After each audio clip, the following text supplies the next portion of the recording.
அருட்தந்தை வேதாத்ரி மகரிஷி அவர்கள் தனி மனிதன் அமைதி பெறுவதற்காக உடல் நலத்திற்கு உடற்பயிற்சி, உயிர் வளம் பெற காயகல்ப பயிற்சி, மனம் அமைதி பெற அகத்தவம் மற்றும் அகத்தாய்வு பயிற்சிகளை அளித்துள்ளார்கள். இத்தகைய சிறப்பான மனவளக்கல் எனும் வாழ்க்கை கல்வியை உலக சமுதாய சேவா சங்கம் ஸ்கை யோகா இணைய வழியே 12 நாட்கள் அடிப்படை பயிற்சியாகவும் அதனைத் தொடர்ந்து 4 மாதங்கள் சான்றிதழ் கல்வியாகவும் நம் இல்லம் தேடி வந்து அளித்து வருகிறது. இந்த சிறப்பான செய்தியினை நமது உறவுகளிடமும் நட்புகளிடமும் பகிர்ந்து அனைவரும் உடல் நலத்துடன் ஆரோக்கியமாக அமைதியாக வாழ நம்மால் ஆன சிறு உதவியினை செய்வோம். மகரிஷியின் கனவாம் உலக அமைதிக்கு நம்மால் என்ற சிறு தொண்டினை செய்து குருவின் கனவினை நனவாக்குவோம். மேலும் விவரங்களுக்கு குண்டலினி யோகா .edu.in இணையதளத்துக்கு செல்லவும். வாழ்க வளமுடன். தவத்தினை தொடர்ந்து கோபமே பாவமாகும் என்ற தலைப்பிலே சிந்தனை விருது வழங்க பேராசிரியர் அருள்நிதி சீதாலட்சுமி அம்மா அவர்களை அன்புடன் அழைத்து அமர்கிறோம். வாழ்க வளமுடன் அம்மா. வாழ்க வளமுடன். வாழ்க வளம். வாழ்க வையகம், வாழ்க வையகம், வாழ்க வளமுடன். குரு வாழ்க, குருவே துணை. வளர்க வேதாத்ரி. அனைவருக்கும் இனிய மாலை வணக்கங்களும் வாழ்க வளம் என்று வாழ்த்துகள். இன்றைக்கு அருமையாக தவம் இயற்றி கொடுத்த பேராசிரியை ராஜேஸ்வரி குமார் அம்மா அவர்களும் அவர்கள் அன்பு குடும்பமும் அருட்பேராற்றல் கருணையினால் உடல் நலம், நீளாயுள், நிறை செல்வம், உயர்ப்புகள், மெஞ்ஞானம் ஓங்கி வாழ்கின்ற வாழ்த்தி இந்த இணைய வழித்தளத்தில் கலந்து கொண்டிருக்கும் அத்தனை இருப்பான்மை என்பர்களையும் வணங்கி வாழ்த்தி, பின்புலத்தில் பணியாற்றி கொண்டிருக்கும் அத்தனை அன்பர்களையும் வணங்கி வாழ்த்தி, இன்றைக்கு கோபமே பாவமாகும் சிந்தனையை கொஞ்சம் நம்ம பார்க்கலாம்.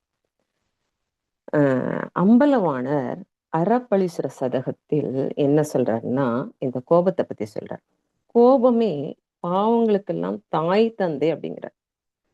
கோபமே குடி கெடுக்கும் அப்படிங்கிறார். கோபமே ஒன்றையும் கூடி வர ஒட்டாது அப்படிங்கிறார். கோபமே துயர் கொடுக்கும், கோபமே பொல்லாது, கோபமே சீர்கேடு, கோபமே உறவருக்கும், கோபமே பழி செய்யும், கோபமே பகையாளி, கோபமே கருணை போக்கும், கோபமே ஈனமாம், கோபமே எவரையும் கூடாமல் ஒருவனாக்கும், கோபமே மரளி முன் கொண்டு போய் தீய நர குழி இனி தள்ளும் அப்படின்னு பாடுகிறார். இப்போ இவ்வளோ இது மைனஸ் பாயிண்ட் ஏற்படும். அப்போ மகரிஷி அவர்கள் சினம் தவிர்த்தல்ங்கிற சப்ஜெக்டை நமக்கு கொடுக்கிறார். கோபம் வரத்தான் செய்யும், வராம முடியாது. பட் அதை எப்படி டீல் பண்ணணும் மகரிஷி அவர்கள் நிறைய கொடுக்குறார். இப்போ கோபம் ஏன் ஏற்படுதுன்னா, நமக்கு ஒரு பொருள் வேண்டும், ஒரு நிகழ்ச்சி நடக்கணும், நம்ம எதையாவது தேவை என்று எண்ணும் போது அந்த தேவைக்கு, அந்த தேவைனாலே ஆசை வந்துடும் கூட. அப்ப ஆசை நிறைவேறுவதில் தடைப்படும் போது அத்தடையை நீக்க எழும் மனதின் வேகமே கோபம் அப்படிங்கிறாங்க. கிடைக்கல, ஒரு பொருள் கிடைக்கல, அப்ப என்னங்க, மைண்ட் பீட்டாலையில போயிடுது, 14 to 45 போயிடுதுங்க. எப்போ கோபம் வரும்னா பீட்டாலையில தான் கோபம் வரும். அதுதான் மகரிஷியர்கள் என்ன சொல்றாங்க, மகரிஷியர்கள் அகத்தவம் செய்து மன அலை சுழலை குறைக்கும் போது, அங்கு அறிவின் திறன் மேம்படும் போது, இது எதுக்காக நடந்தது, இதை எப்படி செய்ய வேண்டும் என்ற திறன் வருமா. அப்போ நம்ம அகத்தவம் செய்யும்போது அந்த கோபத்தை 14 to 45 இருக்குல்லையே, அதுல பிலோ 14க்கு கீழே போகலாம். அப்போ எவ்வளவு பெரிய ஒரு தவத்தை கொடுத்திருக்காரு பாருங்க மகரிஷியர்கள். இப்ப எப்படி வருதுன்னா, கருவமைப்பால உருவமைப்பு தொடர்ந்து வருது போல் கோபம் வருதான். கருவமைப்பால உருவ அமைப்பு தொடர்ந்து போல கோபம் வருதான். சிறிய குழந்தை கூட கோபம் வருது. இப்பெல்லாம் ஸ்ட்ரெஸ் ரொம்ப ஸ்ட்ரெஸ்ஸா இருக்கும், கொஞ்சம் ஃப்ரீயா இருக்கும், கொஞ்சம் என்ன ரிலீஸ் ஆகணும் அப்படிங்கிற குழந்தைங்களும் சொல்ல ஆரம்பிச்சிட்டாங்க. இப்ப நிறைய பேர் உறவினர்கள் என்ன பண்றாங்கன்னா, பேசுறதே இல்லை. ஏன்னா பேசினா ஏதோ சண்டை வந்துடும் சொல்லிட்டு பேசாம இருந்துடுங்க. அந்த அளவுக்கு கோபம் பெரிய பிரச்சனையாயிட்டு இருக்கு. அப்போ எங்கிருந்து சினம் வந்தது பார்த்தோம்னா, தேர்ட் சென்ஸ். அதாவது எறும்பு, ஒரு எறும்பு இருக்கு இல்லையா, அந்த எறும்பு ஒரு அரிசியை தூக்கிட்டு போகும். மகிழ்ச்சி ஒரு சொல்வார் உதாரணத்துக்கு, ஒரு அரிசியை தூக்கிட்டு போறச்சேன், ஒரு சின்ன குச்சியால அதை தட்டினா சிறு சிறு சிறுன்னு சுருங்கி விடும் கோபமா. அதுக்கு எதிர்க்க தெரியாது. அந்த கோபத்துல அந்த உடம்பே ஒரு கடுகை விட சின்ன கடுகு மாதிரி ஆயிடும். அப்ப எப்படி இருக்கும் பாருங்க. அப்ப மனுஷனுக்கு எப்படி இருக்கும், அந்த உடம்பு எப்படி ஆகும் பாருங்க. அதான் அப்போ கோபப்பட முடியல, அது என்ன ஆகுங்க, கவலையாக மாறுகிறது. அதைத்தான் வள்ளுவர் பிறந்தகை சொல்கிறார், செல்லிடத்து காப்பான் சினங்காப்பான் அப்படிங்கிறாங்க. அப்ப எப்படின்னா, எதிரி வலுப்பெற்று இருக்கும் போது கோபத்தை காட்ட முடியாது. எதிரி வலுப்பெற்று இருக்கும்போது கோபத்தை காட்ட முடியாது. இப்ப பெண்களுக்கு மாமியார் கிட்ட கோபத்தை காட்ட முடியுமா? அம்மா கிட்ட சொல்லலாம், இது அம்மா நீ லூசாமான்னு சொல்லலாம். மாமியார் சொல்ல முடியுமா? அப்ப அந்த கோபம் என்ன ஆகுங்க, அப்படியே இருப்பு கட்டி வச்சுட்டு அது கவலையாக மாறும். அப்ப கவலையாக மாறி என்ன ஆகுங்க, உயிர் சக்தி விரயமாகும்.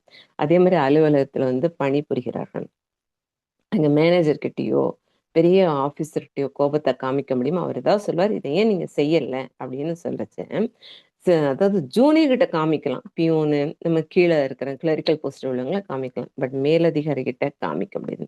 அப்ப அந்த கோபம் என்ன ஆகுங்க, இருப்பு கட்டிட்டு வரும். அப்ப அதுவே காட்ட முடியல, இன்னொரு இடத்துல காட்டிடுவாங்க. இல்லைன்னா காட்ட முடியலையா, அதுவே வஞ்சமாக மாறிவிடும். இப்போ இவர் ஆபீஸ் இந்த மாதிரி பண்ணாரு, நம்ம இந்த ஆபீஸ் விட்டு போறச்சு ஏதாவது பண்ணிட்டு போகணும், அந்த மாதிரி ஒரு வஞ்சமாக மாறிடும். மகிழ்ச்சி சொல்றாரு, சினம் என்னன்னா நான் என்ற தத்துவமே சினம் அப்படிங்கிறாங்க. எப்படின்றா, எனக்கு கோபம் வருகிறது, எனக்கு கோபம் வந்தா நான் என்ன செய்வேன்னே தெரியுதுன்னு சொல்லுவாங்க இல்லையா, தெரியாம தான் கோபம் வருது, தெரிஞ்சு கோபம். இப்போ நம்ம கோவப்படு, யாராவது கோவப்படுத்துவாங்க. இப்ப நம்ம இங்க இருக்கிறோம், ஜூம்ல இருக்கிறோம், கோவப்படுங்கன்னு சொன்னா யாராவது கோவப்பட முடியுமா? கோவப்பட முடியாது. அப்போ யாராவது நம்மளை கோபப்படுத்துவார்கள், கோபம் நம்மளது கிடையாது. அப்ப ஏன் கோவப்படுத்துறாங்கன்னா, இவங்க முன்னேறாங்க, இவங்க முன்னேற்றத்தை தடை பண்ணணும், இவங்க ஃபேமஸ் ஆறாங்க, இவங்க ஃபேமத்தை தடை பண்ணணும். அப்போ அவங்க என்ன பண்ணுவாங்க, என்ன பண்ண கோபம் ஏற்படுத்துவாங்க. அப்ப கோபம் ஏற்படுத்தி அது வஞ்சத்துல கடைபிடிப்பாங்க. அப்போ நான் என்ற தத்துவமே சொன்னா கோபம்தான். அப்ப நானாக இருக்கும்போது சினம் அங்க இல்லை. இப்ப நான் இருக்கிறேன், ஐயாம் அப்படி இருக்கிறச்சு அங்க சினம் கிடையாது. சினம் இருக்கும்போது நான் அங்கில்லை. அப்போ கூர்ந்து நோக்கில என்ன ஆகுனா, நான் என்ற தத்துவம் தான் சினமாக மாறுகிறது. எப்போது சினம் பார்த்தோம்னா, எக்ஸ்பிரஷன் இயர், அதாவது எதிர்பார்த்து கொண்டிருக்கும்போது சினம் வருதுங்க. இப்போ ஆஃபீஸ் கிளம்புறாங்க, ஹஸ்பண்ட் ஆஃபீஸ் 9 மணிக்கு கிளம்புறாங்க, 8:45 டிஃபன் கொடுக்கணும் இல்லையா, கொடுக்கலன்னா அப்போ அங்கே சினம் வரும். மகன் படிக்கல, மகள் படிக்கல அப்படின்னா அங்க என்ன ஆறுதுங்க, அப்போ அங்கே சினம் வருது. அப்போ அந்த சினத்தை என்ன பண்றாங்க, இருப்பு கட்டினா என்ன ஆறுதுங்க, அதாவது குடும்பத்திலையும் பிரச்சனை ஆகிறது, மற்றவர்கள் பக்கத்துல உள்ளவங்க கிட்ட அது பிரச்சனை ஆகிறது. இப்ப சினத்துல மகிழ்ச்சியர்கள் மரணம் கூட சொல்றாங்க. எப்படின்னா, அப்படியே இருப்பு கட்டின கோபம் ஒருத்தர் பட்டுன்னு வெடிக்குவான். அப்ப பட்டுன்னு வெடிக்கிறச்ச மூலாதாரத்தில் இருக்கின்ற அந்த உயிர் துகள் விறுவிறுவிறுன்னு முதுகுத்தண்டு வழியா ஏறுமா, ஏறி மூளை செல்ல படார்னு வெடிச்சு ஒண்ணு பேரலைஸ், மூக்குல நாக்குல நுர தள்ளுறது, அந்த மாதிரி ஆக சான்சஸ் இருக்கு அப்படின்னு. அப்போ இன்னும் சுழற்சி வேகம் அதிகரிக்க, அதாவது மன அலைச்சல் அதிகரிக்கும் போது வினாடிக்கு 40 சுற்று அந்த அளவினை தாண்டும் போது உயிராற்றலின் வெளியேற்ற வேகத்தையும் அளவையும் உடலால் தாங்கி கொள்ள முடியாதாம். அப்போ பஸ்ட் ஆயிடுமாங்க. அப்போ அந்த அளவுக்கு உயிராற்றலின் அளவும் செறிவும் அதிகமாக அதிகமாக குறைந்துவிடும், அதிகமாகவும் குறைந்துவிடும். அப்போ மரணம் சம்பவிக்கிறது அப்படிங்கிறாங்க. ஆயுளை குறைக்கும் சினம் அப்படிங்கிறாங்க. ஆயுளை இப்போ மேலும் சினங்கிறது ஆன்மீகத்திற்கு பெரும் தடையாகும் அப்படிங்கிறாங்க. கொங்குநாத் சித்தரோடது எல்லாம் உங்களுக்கு தெரியும். அதாவது ஒரு கொங்குநாத் சித்தர் அவர் நிறைய மெடிடேட் பண்ணிட்டு இருக்கிறாரு. ஒரு நாள் உட்கார்ந்துட்டு இருக்கிறாரு, மேல ஒரு கொக்கு பறந்தது, ஒரு எச்சம் விடுறது, உடனே பாக்குறாரு, அந்த தவக்கணெல்லாம் என்ன பண்றாங்க, அப்படியே அந்த கொக்குவை எரிச்சிட்டார். உடனே அவர் எங்கேயோ போய் சாப்பாடு கேட்க போறாரு, அந்த வீட்டம்மா அவங்க ஹஸ்பண்டை கவனிக்கிறாங்க, இவருக்கு லேட் ஆகுது அப்படிங்கிறாங்க. கோபத்துல பாக்குறாங்க, அந்த அம்மா சொல்றாங்க, கொக்கென்று நினைத்தாயோ கொங்கனா அப்படின்னு கேட்கிறாரு. அப்ப யார் ஒரு கடமையை செய்யறாங்களோ இந்த கோபத்தை அவர்களுக்கு பாதிக்காது. பத்ரிகிரியா செல்வார், வெள்ளு மட்டும் பார்த்தும் வெகுளியெல்லாம் விட்டு அந்த செல்லு மட்டும் சிந்தை செலுத்துவது எக்காலம் அப்படிங்கிறார். இந்த கோபத்தெல்லாம் விட்டு சிந்தனையில் உயருது எக்காலம் அப்படிங்கிறான். சினமனும் பாம்பிறந்தால் தாண்டவத்தனை யானும் சித்தி என்று நினைட தாண்டவத்தனை இடைக்காட்டு சித்தர் பாம்புகிறான். இந்த கோபம் வருது, அப்படியே பாம்பு உசில்ற மாதிரி. அப்ப இதை அடக்குறது எப்போ அப்படிங்கிறான். சினத்தை வெல்லுமிடம் மகிழ்ச்சி எந்த இடம் சொல்ற தெரியுமா, துரியாதீத தவத்துலதான் சொல்றேன். சினத்தை வெல்லுமிடம் துரியாதீத தவம். அடிக்கடி நம்ம துரியாதீதம் பயின்று கொண்டே இருக்கும்போது என்ன ஆகும்னா, நம்ம மூச்சை கவனிக்கும் போது மூச்சே இருக்காதுங்க. அப்போ அங்க மன அலை சுழந்து மிகவும் குறைவதால் அங்க சட்டென்று சினம் கொள்ளாத தகைமை மனதிற்கு கிட்டுகிறது. இப்ப நம்ம கோவப்படுறோம், முடியாத கோவப்படுறோம். ஒரு சில பேர் ஒரு அநியாயமா பண்றாங்க, கோவப்படுறோம், கத்துறோம். அப்ப நமக்கு தெரியுது, மனவளக்கலையில யோகால சிறந்த விதத்தில் பயிற்சி செஞ்சிருக்கோம், கோவப்படக்கூடாதுன்னு தெரியுது, உள் உணர்வு சொல்லுது. ஆனாலும் என்ன ஆகுதுங்க, அந்த பீட்டா அலை அப்படியே பெஸ்ட் ஆயிடுது. அப்போ இன்னும் அவேர்னஸா இருக்கணும் அப்படிங்கிற. அப்போ சினம் கொள்வது ஒரு தற்கொலைக்கு சமம் அப்படிங்கிறார். அப்போ எப்படி சினங்க, தன்னைத்தான் காக்கின் சினங்காக்க காவாக்கால் தன்னையே கொல்லும் சினம் அப்படிங்கிறார். அப்ப என்ன ஆகும், அந்த கோபப்பட்டால் பிளவு செய், மாக்குளத்துல சொல்றார், பிளவு செய் சினம் குருதி அழுத்தம் மார் நோய் பித்து புண் கண்ணோய்கள் தாது மூளை வளம் அழிய செய்யும் அப்படிங்கிறாங்க. அதாவது என்ன சொல்றாங்க, உடலில் பல நோய்கள் உண்டாகும். கண் நோய், நாக்குப்புண், வயிற்றுப்புண், மூலம், மலச்சிக்கல், இந்த நோய்கள் எல்லாம் உருவாக காரணமாகிறது. இப்போ அலை சுழல், இந்த மன அலை சுழல் எழுந்து, அதாவது 45க்கு மேல போயிடுச்சுன்னா என்ன ஆகும்னா உயிர் சக்தி விரயமாகும். எப்படி விரயமாதுன்னு மகிழ்ச்சி என்ன சொல்கிறாருன்னா, ஒரு உதாரணம் சொல்றாரு. ஒரு பாத்திரத்துல 1 லிட்டர் நீரை கொதிக்க வைத்தால் அது 60 மில்லி நீராவி விரிவடைந்து பாத்திரத்தை விட்டு வெளியேறுகிறது. அது போல சினம் கொள்ளும் போது உடலில் உள்ள உயிர் துகள்களின் சுழற்சி வேகம் அதிகரித்து உடலை விட்டு வெளியேறி விடுகின்றன. இப்போ உயிர் சக்தி வெளியேறிதான் வெளியேறு திரும்ப உடலுக்கு வருமா, வராது. அதனால் உயிர் சக்தி இழப்பு ஏற்படுகிறது அப்படின்னு மகிழ்ச்சியர்கள் சொல்றாங்க. இப்போ அடிக்கடி சினம் கொள்வது என்ன ஆகும்னா, சில பேருக்கு சாப்பாடு டேஸ்ட் ஆகாது, பசிக்காது. என்ன சொல்லுவாங்கன்னா, ஹைட்ரோகுளோரிக் அமிலம் சுரக்காதான். அந்த ஹைட்ரோகுளோரிக் அமிலம் சுரப்பதற்கு சுரப்பியின் செயல்பாட்டில் குழப்பம் ஏற்படுகிறது அப்படிங்கிறாங்க. இப்ப கோவப்பட்டு சாப்பிட உட்கார்ந்தா ஜீரணமாகாது, டம்முன்னு இருக்கும். ஏன்னா அந்த ஹைட்ரோகுளோரிக் அமிலம் சுரப்பதற்கு சுரப்பியின் செயல்பாடு குழப்பம் ஏற்படுகிறது. அதனால்தான் செரிமான தொடர்மான நோய்கள் ஏற்படுது அப்படிங்கிறாங்க. குடும்பத்தை பாதிக்கும் சினம் அப்படிங்கிறாங்க. ஒரு தலைவன், குடும்ப தலைவன் சினம் கொண்டால், அவர் ஒரு 5-6 பிள்ளை பெற்றிருக்காங்க, 7-8 பிள்ளை பெற்றிருக்காங்க, 3-4 பிள்ளைங்க பார்த்து அவங்க முகம் பாருங்க, கவலைக்கு அப்படியே இடமா இருக்கும். ஏன்னா அப்பா சினம் கொண்டாரு, எதிர்க்க முடியாது. அப்ப என்ன ஆகுங்க, அவங்களுக்கு அறிவின் திறன் மேம்படுதலை. நெக்ஸ்ட் வாட் என்ன செய்யலாம், அதை யோசிப்பே வர்றது. அப்ப கோப்படுவாரு, அந்த தாட்ல இருந்து அவர்கள் அறிவின் திறன் அழிந்து விடுகிறது. ஒரு சினம் மீண்டும் மீண்டும் வரத்தான் செய்யுங்க. ஒரு சினம் வந்துருச்சுன்னா மீண்டும் மீண்டும் சினம் எழுமா. சினம் எழுவதற்கான சூழ்நிலை இல்லாத போதும் கூட சினம் கொள்வது பழக்கமாகிவிடும். அதாவது எண்ணம் சொல்லாகும், சொல் செயலாகும், செயல் பழக்கமாகும், பழக்கம் குணமாகிவிடும், குணம் அதன் தன்மையாகவே. சில பேர் கடுக்கடுக்கடு எடுத்து பேசணும், அகென்ஸ்டா பேசுறது, இல்லைன்னா வேற மாதிரியே பேசுறது. அப்ப அங்க என்னங்க, சினம் இருப்பு கட்டி இருக்கு. அப்போ உயர்ந்த பண்புகள் மகிழ்ச்சிட்டு கேட்கிறாங்க, தனக்கு துன்பம் இழைத்தவருக்கு எதிராக கூட சினம் கொள்ளக்கூடாதா அப்படின்னு ஒரு ஐயம் எழுது. இப்போ அவர் சொல்லாரு, அவர் வாழ்த்துங்கள், தீங்கு செய்வோருக்கும் நன்மை செய்வதே உயர்ந்தோர் பண்பு அப்படின்னு. அவ்வாறு செய்தால் சினத்திற்கு அங்கு இடமில்லை. சினம் ஒழிந்த இடத்தில்தான் பெருந்தன்மை வரும். அதுதான் வள்ளுவர் பெருந்தகை சொல்கிறார், இன்னா செய்தாரை ஒருத்தல் அவர் நாண நன்னயம் செய்து விடல் அப்படிங்கிறாங்க. இது சங்கக்கலை இலக்கியத்துல என்ன சொல்லுவாங்க தெரியுமா, பொறுமையுள்ளவர் பூமி ஆழ்வார், பொறாதவர் காடாக அப்படிம்பாங்க. பொறுமையுள்ளவர்னா என்னங்க, ஒரு குடும்ப தலைவன், அந்த குடும்ப தலைவி பிள்ளைகளை ஏதாவது சேட்டை செஞ்சா அதை சகிச்சு அவங்களுக்கு குடும்ப பராமரிப்பு செய்பவர் அந்த குடும்பத்துல இருப்பாராம்.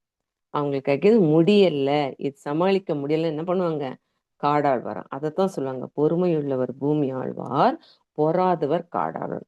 யாருன்னா சினம் வரும், சடனா அவங்க அமுக்கி விடுவாங்க. யார் தெரியுமா, வாழ்வு வாழ்பவர்களிடம் ஒரு சினம் ஒரு நிமிடம் கூட தங்காதான். ஒழுக்கம் கடமை ஈகை இருக்கலையே, அப்படி சினம் வருமா.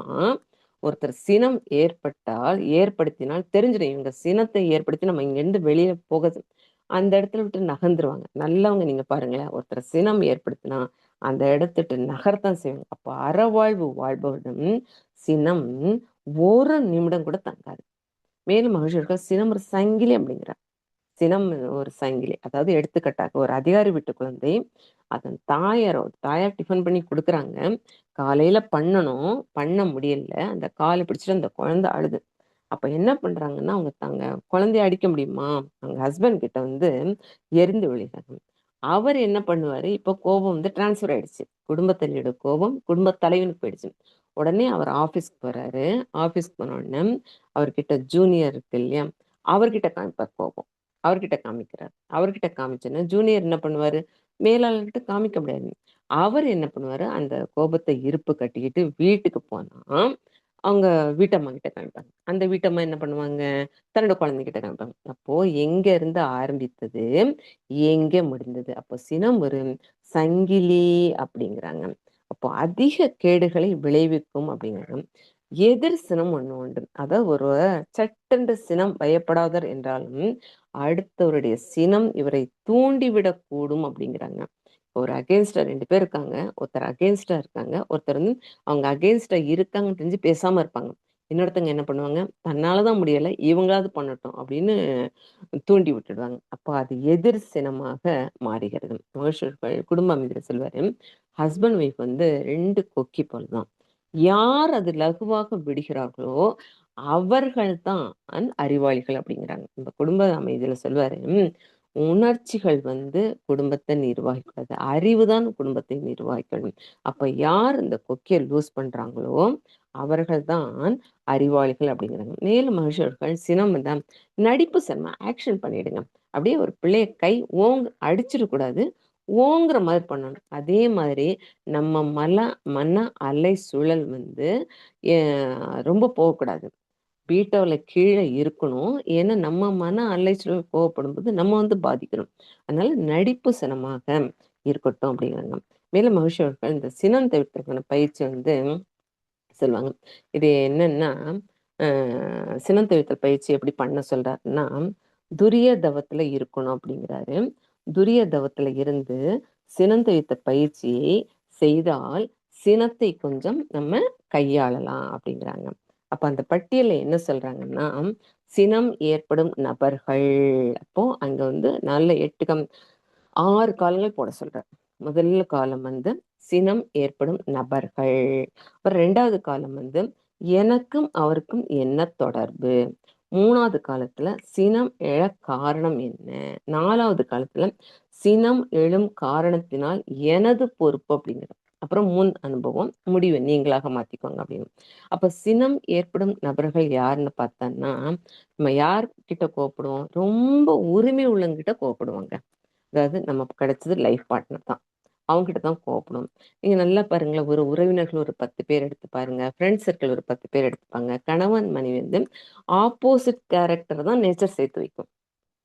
Opposite character. ஒருத்தர் நல்லா பணத்தை செலவழிப்பார், இன்னொரு பணத்தையே செலவழிக்க மாட்டார். அவங்க ஒருத்தர் நல்லா ஊர் சுத்துவாங்க, அவங்களோட லைஃப் பார்ட்னர் வீட்டை விட்டு வெளில போக மாட்டாங்க. ஒருத்தர் நல்லா பேசுவாங்க, அவங்க லைஃப் பார்ட்னர் வாயை மூடிக்கிட்டே இருப்பாங்க. ஒருத்தர் ஊரை கூட்டெல்லாம் சாப்பாடு போடுவாங்க, இன்னொருத்தர் யாரையுமே வர விட மாட்டாங்க. இப்போ இந்த மாதிரி ஆப்போசிட் கேரக்டர் தான் சேர்த்து வைக்கும். அதுல குழந்தை பெற்று வாழ்க்கை நடத்தி அதுல நீ மேல வரி, அதான் டாஸ்க். வாழ்க்கை வைத்துக் கொண்டிருக்கிற டாஸ்க். வாழ்க்கை தத்துவ மகிழ்ச்சி அவர்கள் சொல்கிறார் இல்லையா, தேவைகள் 3, காப்பனை 3, அறநெறிகள் 3, அறிவு நிலை படிக்கும். அப்போ வாழ்க்கைங்கிறது நேச்சர் டாஸ்க். அதை நம்ம வின் பண்ணணும். அப்போ சினம் ஏற்படும் நபர்கள் முதல்ல யாருக்கு வருதுங்க, கணவன் தான் வரும். அந்த டைட்டில் கொடுத்தன்னா அகத்தாய் பண்றோம், அந்த லிஸ்ட் கொடுத்தோன்னா முதல்ல யார் பேர் இருக்குன்னு ஒரு 10 பேர் 9 பேர் யார் போடுறோம், ஹஸ்பண்ட் தான் போடுவாங்க. அப்ப கணவன் போட்டோன்னா எனக்கும் அவருக்கும் உள்ள தொடர்பு அப்படின்னா லைஃப் பார்ட்னர், வாழ்க்கை முழுதும் வராங்க. நம்ம எல்லாம் ஒரு 20 வயசு தாங்க அப்பா அம்மா காப்பாத்துறாங்க, அப்புறம் இன்னொருத்தர் பிடிச்சு கொடுத்துறாங்க. அவர் நமக்கு 50 வயசு இருக்கும், 60 வயசு இருக்கும், சாப்பாடு போட்டு துணி வாங்கி நம்ம பண்ற லூட்டி எல்லாம் பொறுத்துக்கிட்டு எவ்வளவு கஷ்டப்படுறாங்க. அதை நம்ம நினைக்கணும் இல்லையா. அப்ப எனக்கும் அவருக்கும் உள்ள தொடர்பு. அப்ப சினம் எழ காரணம் என்ன அப்படிங்கிறாங்க. கணவனுக்கு வந்து சரி ஆஃபீஸ் போறச்ச கரெக்டான டைம் பண்ணி கொடுக்கணும். அதே மாதிரி ஆஃபீஸ்ல இருந்து விட்டு வரும்போது மனைவி வீட்டுல இருப்பான்னு நினைச்சிட்டு தான் வருவாங்க. வீட்டுல இருந்தா கோவம் வரும், ஏன்னா அவங்களே ஸ்ட்ரெஸ்ஸா வராங்க. அப்ப நம்ம வரவேற்கிறதுக்கு ஒரு நல்ல ஒரு காஃபியோ ஒரு சூடா ஒரு ஹால்ஸோ போட்டு கொடுத்தா கொஞ்சம் இதுவா இருக்கும். வீட்டை பூட்டிட்டு போனா உடனே கோவம் வரும். அப்போ சினம் என காரணம், அந்த காரணத்தை எடுத்து சொன்னாங்க. சினம் எனும் காரணத்தினால் எனது பொறுப்பு என்ன அப்படின்னு பார்த்தா நம்ம எழுதிக்கணும். இனிமே வந்து நான் லேட்டா சமைக்க மாட்டேன், இனிமே வந்து அவர் ஏத்தபடி நான் நடந்துப்பேன் அப்படின்னு எடுக்கணும். முன் அனுபவம், முன் எப்பாவது சினம்பட்ட அனுபவம் உண்டா? இருக்கே, நிறைய இருக்கே.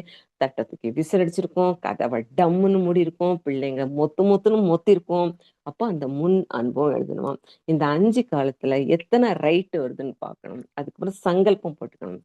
சங்கல்பம் போடும்போது இப்போ இந்த பர்சன் கிட்ட எனக்கு இப்போ உதாரணமா லைஃப் பார்ட்னர் பெட்டர் ஆஃப் நம்மளை விட அவங்க தான் சிறந்தவங்க.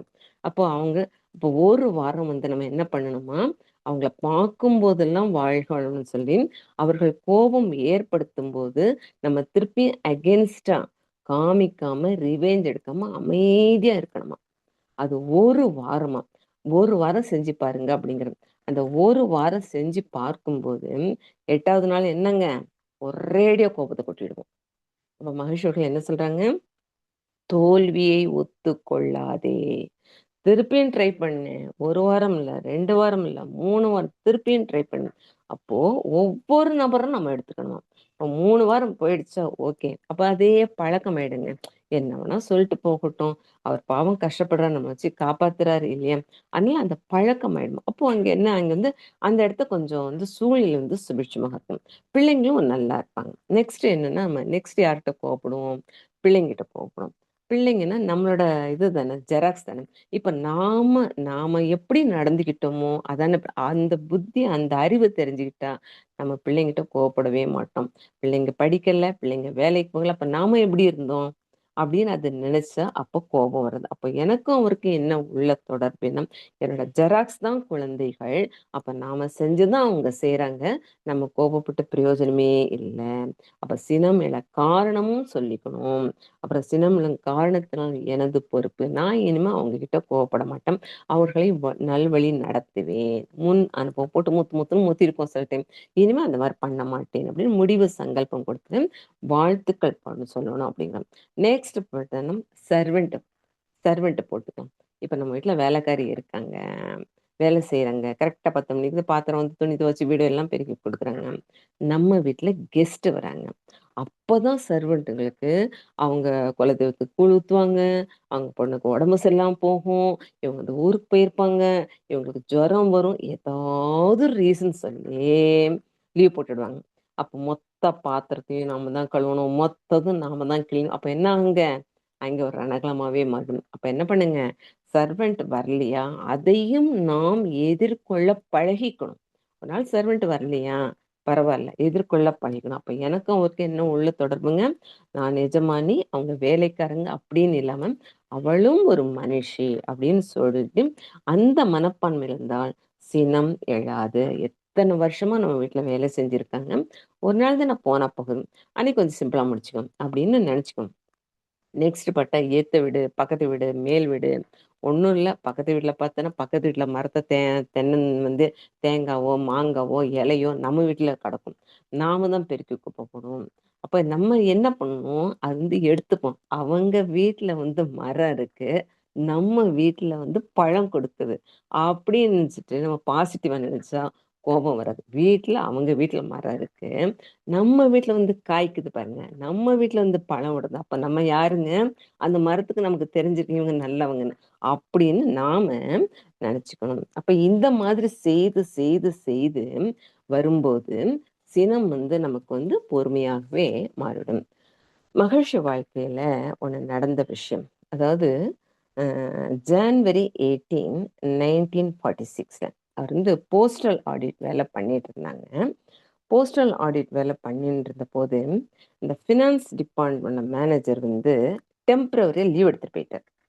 லீவ் எடுத்துட்டு போனேன்னு அவரிடத்தில் வேறொரு டெம்பரவரி ஃபினான்ஸ் டிபார்ட்மெண்ட்ல நியமித்திருந்தாங்க, ஃபிக்ஸ் பண்ணியிருந்தாங்க. அவர் வந்து மகர்ஷி கிட்ட இல்லீகலா ஒரு செயலை செய்ய சொல்றார். அதாவது பண விஷயத்துல ஃபினான்ஸ் விஷயத்துல செய்ய சொல்ல. அப்போ வந்து மகர்ஷி வந்து அவர் மறுக்கிறாங்க. மறுத்த போது அந்த அதிகாரிக்கு வந்து கோபம் வந்துட்டு, நிதி காவலருக்கு அப்படியே கோபம் வந்துருச்சு. அவர் மகர்ஷி கிட்ட கத்துறா, you must obey my order அப்படிங்கிற இங்கிலீஷ்லயே கத்துறான், உரக்க கத்துறான். நான் சொல்வதற்கு நீ கீழ்ப்படிந்து ஆக வேண்டும், வேலை செய்ய வேண்டும் அப்படிங்கிற. அப்ப இவர் என்ன பண்றாரு மகர்ஷி அவர்கள், ஒண்ணும் பண்ணல, திருப்பியும் கோபத்துல கத்தல. அவர் பேசாம பேனாவை மேசை மேல மூடிட்டு மேசை மேல வைத்துட்டு சொல்றாரு, நீங்க இல்லீகலா செய்ய சொன்னா அது சட்டத்துக்கு விரோதமா இருந்தா அப்படின்னா, அப்ப கூட you must obey my order, என்னோட பேச்சுக்கு நீ கேட்டுதான் ஆகணும் அப்படிங்கிற. அப்போ இல்லீகலா செய்ய சொன்னா அதற்கு நான் தானே பொறுப்பு, நான் பாத்துக்கிறேன் அப்படிங்கிற. இப்ப மகேஷ் அவர்கள் சொல்றாரு, நான் 23 வருடமாக பணியாற்றி வருகிறேன், ராஜினாமா செய்கிறேன் அப்படின்னு சொல்லிட்டு சிக்னேச்சர் பண்ணிட்டு அந்த ரெக்கார்டு வந்து சூப்பர்வைசர் கொடுத்துட்டார். அவர் வந்து சூப்பர்வைசர் கேட்கிறாரு, ஏன்பா அப்படின்னு கேட்கிறாரு. ஏதாவது குறை இருந்தால் சொல்லப்பா, நான் தீர்த்து வைக்கிறேன் அப்படின்னு அன்போடு கேட்டதுக்கு மகர்ஷி காட்டியே கொடுக்கல. அவர் என்ன சொல்றாரு பாருங்க, நான் லுங்கி வியாபாரம் செய்ய போகிறேன், இந்த பேமெண்ட் எனக்கு போதல்ல, இந்த லெட்டர் வந்து ரெசிக்னேஷன் லெட்டர் வந்து உடனே ஆஃபீஸருக்கு அனுப்பி வைங்க தயவு செஞ்சு அப்படி ரெக்வெஸ்ட் பண்றேன். ஆபீசர் வந்து அப்போ அந்த ஆபீஸ் இவர் கொடுத்த ரெசிக்னேஷன் லெட்டரை வாங்காம உடனே ஆபீசர் வந்து ஒரு லெட்டரை எடுத்து கொடுக்குறார். அந்த லெட்டர்ல டெல்லி ஆடிட்டர் ஜெனரல் இருந்து ஒரு ரெக்கமெண்ட் செய்த மகர்ஷிக்காகவே வாங்கப்பட்டிருந்த ஒரு லெட்டர். அதாவது எப்படி வந்திருக்குன்னா, எக்ஸம்ஷன் ஃப்ரம் எஜுகேஷனல் குவாலிஃபிகேஷன், அதாவது படிப்பு குறைவினால் தடை நீக்கம் பற்றிய உத்தரவு. அது மட்டும் இல்லாமல் உத்தியோக உயர்வு அளிக்க வேண்டும் என்றும், அது நிரந்தரமானதாக உயர்வாக இருக்க வேண்டும் என்று அந்த லெட்டர்ல இருந்தது. அப்போ அந்த ஆபீசர் சொல்றாரு, வேதாத்ரி, இந்த ஆபீஸ்ல அத்தனை பேருடைய நல்லெண்ணத்தை நீ பெற்றிருக்கிறாய், அதன் விளைவாக படிப்பில்லாத தடை விலக்க உத்தரவு கிடைத்திருக்கிறது. இனி நீ எவ்வளவு வேண்டுமானாலும் ஹை போஸ்ட்ல உயரலாம், ராஜினாமா திரும்ப பெற்றுக்கொள் அப்படிங்கிறான். அப்ப மகர்ஷி சொல்றாங்க, நான் முடிவு செய்தது முடிவு தான். எப்போதுமே இங்க ஒரு அதர்மம் நடக்கும்போது நம்ம எதிர்த்து தாங்க ஆகணும், கோவப்படாம இருக்கக்கூடாது. எதிர்த்துதான், நியாயத்துக்கு கோவப்படக்கூடாது, அநியாயத்துக்கு நம்ம கோவப்பட்டு தான் ஆகணும்.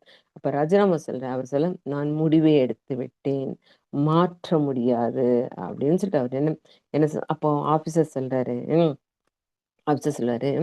நான் நினைக்கிறேன் நீ குழப்பத்துடன் இருக்கப்பா, கொஞ்சம் மனக்குழப்பத்துடன் நீ இருக்க, 2 வாரங்கள் பொறுத்து பார்க்கலாம் அப்படின்னு கூறி அந்த லெட்டர்ல please put up on February 22, 1946 என்று எழுதிவிட்டார் இந்த ஆபீசர்.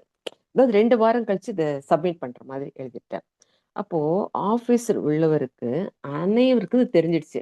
இந்த லெட்டரை பார்த்தேன்னு அதுல ப்ளீஸ் புட் அப் ஆன் 22/2/1946 அப்படி எழுதுனது எல்லாருக்கும் தெரிஞ்சு, அது வரைக்கும் இவர் காட்டி கொடுக்கல, பேசாம இல்லை.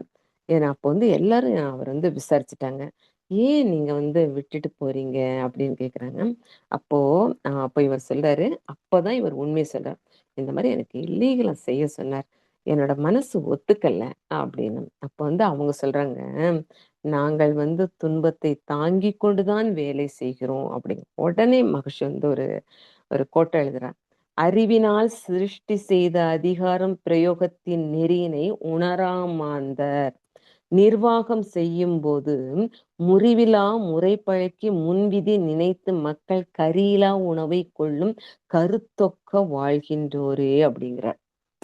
என்ன, குடும்பத்தை காப்பாற்றணும், குழந்தைங்களை படிக்க வைக்கணும், அதுல பல அவமானங்களை தாங்கி கொண்டு அந்த இடத்துல இருக்கிறாங்க பாருங்க. மகர்ஷி என்ன சொல்றாரு, அதிகார சட்டங்கள் அறிவாளிகளால் இயக்கப்படுகின்றன, அதை முட்டாள்கள் வழி நடத்தும் போது மனம் வருந்திதான் தீர வேண்டும், உறவை முடித்து கொண்டால் போனால் எப்படி குடும்பத்தை நடத்துவது. அப்போ மகர்ஷி அநியாயத்தை எதிர்த்து போராடணுங்கிறார். இப்ப வந்து இவர் எதிர்க்கல்ல, சரி அப்படியே மத்தவங்க சொல்லி கேட்டுக்கலாம், என்ன எக்ஸம்ஷன் குவாலிஃபிகேஷன் வந்ததுன்னு சொல்லிட்டு அதே ஆபீஸ்ல அவர் உயர் பதவி தான் இருப்பாரு. அவர் கோவப்பட்டு வரலாம், நம்மளுக்கு மகிழ்ச்சி கிடைச்சிருப்பாரா? என்ன பண்ணியிருப்பார், அந்த ஆபீஸ்ல இருந்து என்ன ஒரு வீடு வாங்கியிருப்பார், 2 வீடு வாங்கியிருப்பார், அவ்வளவுதான். அவர் கோவப்பட்டு வந்ததுனால தான் நம்மளுக்கு மகிழ்ச்சி கிடைத்தார். ஆனா சில நேரம் கோபம் அநியாயத்து இருக்கும்போது சில நேரம் கோபப்பட்டு தான் ஆக வேண்டும். அப்போ ஏன் கோபம் வருதுன்னா, ஒருடம் பகை இப்ப என்ன கோபம் என்ன ஆகும் தெரியுமா? பகைமை உணர்வு ஏற்பட்டால் அவருடைய குற்றம் தாங்க நம்மளுக்கு தெரியும். 10 நல்லது செஞ்சிருப்பாங்க. 10 நல்லது அது 10 நல்லது செஞ்சிருப்பாங்க. 1 ஏதோ மைனஸ் பண்ணுச்சு. அதையே பெருசாக்குவாங்க பாருங்க. அதைத்தான் நமது பழமொழியில சொல்லுவாங்க. "குற்றம் பார்க்கின் சுற்றம் இல்லை" அப்படிங்கிறாங்க. மகிழ்ச்சி அதுக்கு என்ன சொல்றாங்கன்னா, பிறர் குற்றத்தை பெரிதுபடுத்தாமலும் மறத்தலும் தான் அமைதிக்கு வழியாகும். இப்ப நேச்சர் ஆஃப் லா என்ன சொல்லுது? அக்செப்ட் ஆஸ் இட் இஸ் அப்படிங்கிறாங்க. ஏன் பகைமை உணர்வு ஏற்படுகிறது பார்த்தோம்னா, உடனே நம்ம என்ன சொல்லுவோம்? விலங்கின பதிவுகள் இருப்பதனால் தான் அப்படின்னு. காக்கா ஒத்துமையா தானே இருக்கு. பறவைகள் ஒத்துமையா தானே பறக்கிறது. மான்கள் ஒத்துமையாக இரை தேட மலை பக்கம் செல்கிறது. குரங்குகள் கூட்டம் கூட்டமா நகரத்தில் உள்ள மரங்களை ஏறி விடாமல் பழங்கள் சாப்பிடுகிறது. எறும்புகள் ஒற்றுமையா தானே உணவை சேகரிக்கிறது. அப்போது பகை உணர்வு ஏற்படாம இருக்க தவத்தில் மன அலை சுழலை குறைத்து வாழ்த்துதல் முறையை பயன்படுத்துங்கள் அப்படின்னு. இப்ப நம்ம குடும்ப உறுப்பினர்கள் வாழ்த்தும் போது சினம் அங்க அறவே ஒளிந்துடையது. இன்னொரு காமெடியான ஒரு விஷயம் சொல்லிட்டு அதை நிறுத்திக் கொள்கிறேன். அதாவது தென்கட்சி கோ சுவாமிநாதன் வந்து ஒரு காமெடி சொன்னார். அதாவது அவர் ஏர்போர்ட்ல இருந்தாராம். ஏர்போர்ட்ல இருக்கிறது ஒரு மனவளக்கலை பேராசிரியர் வந்து தென்கட்சி சுவாமிநாதன்கிட்ட சொல்லியிருக்காரு அந்த விஷயம். ஏர்போர்ட்ல ஒரு மனவளக்கலை பேராசிரியர் இருந்தாராம். ஒரு கோடீஸ்வரர் வந்து அவர் வந்து ஜப்பானுக்கு போறார். அந்த ஜப்பானுக்கு போறச்சு அவரோட உதவியாளர் வந்து அவரோட லக்கேஜ் எல்லாம் கொண்டு போய் வைக்கிறார்.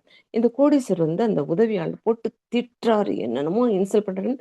அந்த உதவியாளர் வந்து சிரிச்சுக்கிட்டே, சரி சார், ஓகே சார், சரி சார், ஓகே சார், சரி. இவர் வந்து மனவளக்கலை பேராசிரியர் பார்த்துக்கிட்டே இருக்கிறாரு. அப்போ அவர் வந்து ஜப்பானுக்கு ஃப்ளைட் ஏறிட்டாரு. இந்த உதவியாளர்கிட்ட மனவளக்கலை பேராசிரியர் சொன்னாராம், "இப்ப நாங்க வந்து சினந்தழுத்தல் பயிற்சி எடுக்கிறோம். இப்போ நான் பார்த்துக்கிட்டே இருந்தேன். உன்னோட ஓனர் வந்து திட்டிக்கிட்டே இருந்தாரு. நீ சிரிச்ச மூஞ்சியுடன், yes sir, yes sir, okay sir, okay, இந்த லக்கேஜ் எல்லாம் கொண்டு போய் வச்சிட்டு இருந்தேன். அவரோ கத்தியிருந்தாரு. அடிக்கும் அடிக்க கூட கை வாங்கினேன். நீ எப்படிப்பா இந்த சினத்தை வந்து கையாளுகிறாய்?" அப்படின்னாரு. அப்ப வந்து அந்த உதவியாளர் சொல்லுங்க, "அதெல்லாம் ஒண்ணும் பெரிய விஷயம் இல்ல சார். அவர் ஜப்பானுக்கு போறாரு. அவரோட லக்கேஜ் எல்லாம் அமெரிக்கா ஃப்ளைட்ல ஏத்திட்டேன்" அப்படின்னாராம். அப்போ அப்ப தங்கச்சிக்கார சொன்ன, இந்த மாதிரிலாம் பண்ணக்கூடாது. இந்த மாதிரி இருந்தா கூப்பிடவே மாட்டாங்க அப்படிங்கிறோம். அப்போ அது வஞ்ச கணக்குல போய் விடுகிறது. அப்போ மகிழ்ச்சி என்ன சொல்றாங்க? வாழ்த்துதல் முறை துரியத்துல நின்னு பார்க்கும் போதெல்லாம் நான் இவளிடம் சினம் கொள்ள மாட்டேன், நான் இவளிடம் சினம் கொள்ள மாட்டேன் அப்படி சொல்லிட்டு வாழ்த்தி வாழ்த்தி அந்த சினத்தை பொறுமையாக கடைபிடிக்க வேண்டும் சொல்லி இந்த கோபமே பாபமாகும் என்ற சிந்தனையை முடித்துக் கொள்கிறேன். அனைவரும் பொறுமையாக கேட்டதற்கு நன்றிகளும் வாழ்த்துக்களையும் தெரிவித்துக் கொண்டு இந்த சிந்தனையை முடித்துக் கொள்கிறேன். வாய்ப்பளித்ததற்கு ஸ்கை யோகா ஆன்லைன் அந்த டீமுக்கு மிக்க நன்றியை தெரிவித்துக் கொள்கிறேன். வாழ்க வளமுடன், வாழ்க வளமுடன், வாழ்க வளமுடன். வாழ்க வளமுடன். மிகவும் சிறப்பான